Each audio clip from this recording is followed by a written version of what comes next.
What's up everyone, welcome to ZealPlex, and in this video I'm going to be teaching you about how you can go and format your pen drive, flash drive, or whatever you like to say that. So in this video I'm going to go and show you in the quickest way. So just go on that magnifying glass, or you can say search box. Then you have to type disk utility.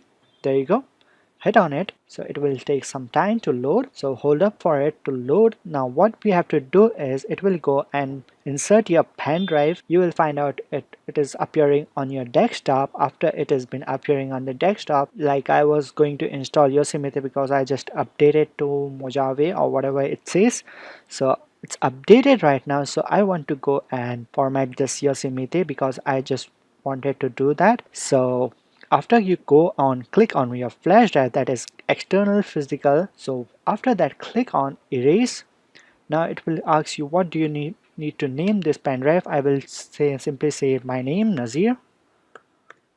PD stands for pen drive.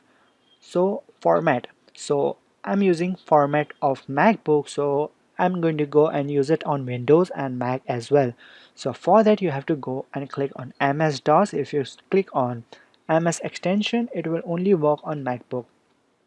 So I need to use my pen drive on my Windows and MacBook as well. So I will go with MS-DOS.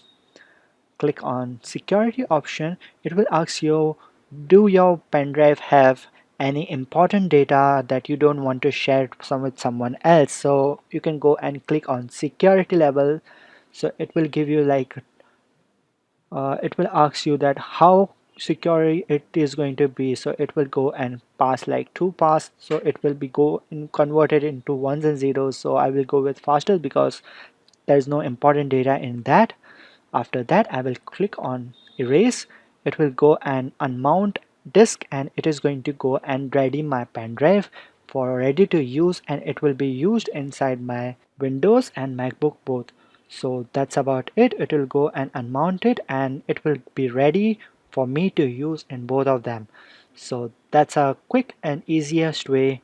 That's about it for this video.